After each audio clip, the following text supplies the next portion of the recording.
Et bonjour à tous.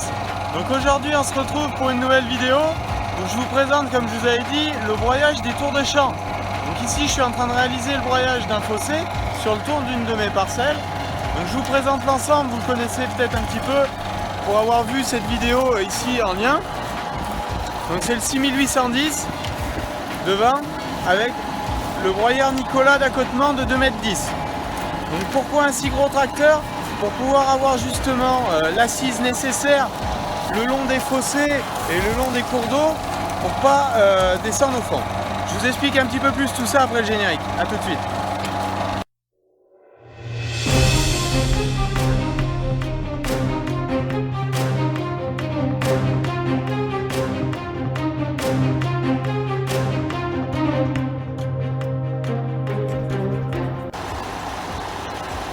Comme je vous le disais, j'utilise ce tracteur, je privilégie ce tracteur pour faire le broyage d'accotement quand j'ai à faire des fossés et le long des cours d'eau. Avec des passages de ragondins, je préfère avoir une assise suffisante avec ce tracteur pour justement pas avoir de risque de descendre au fond.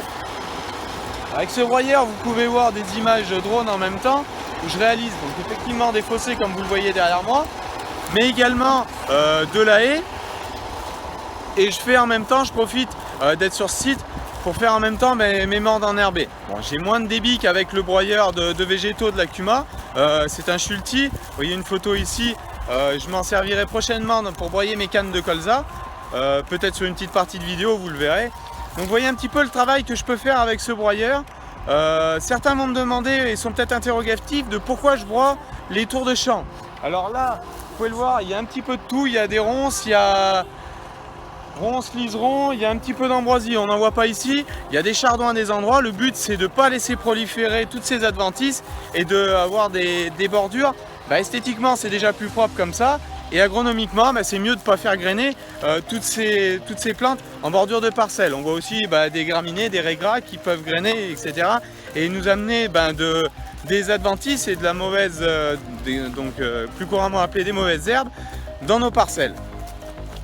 Donc voilà un petit peu la présentation de ce chantier. Vous allez voir donc d'autres images tout de suite. Donc voilà, vous voyez un petit peu encore au drone, etc. Le travail de cet ensemble. Ce que je peux faire chez moi, ça ne remplace pas une épareuse, mais l'avantage de pouvoir faire donc des cours d'eau, comme il fait 2,10 m, je peux descendre relativement bas. En vertical pour faire des haies, ça fait déjà un bon passage.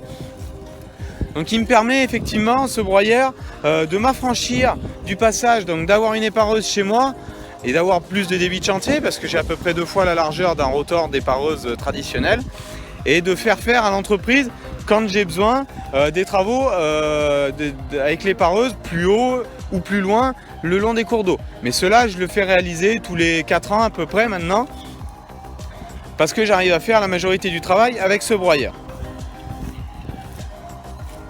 Donc voilà, donc on va se quitter sur ces dernières images où vous avez vu un petit peu tout ça.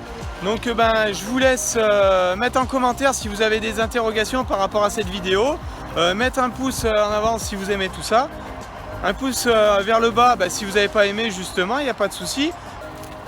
Donc je vous dis à la semaine prochaine pour une prochaine vidéo. En attendant, peut-être un direct dans la semaine, je vais débuter les déchaumages et du broyage de résidus, comme je vous l'ai dit, sur des colzas. Allez, bonne semaine à vous tous. Allez, bye bye.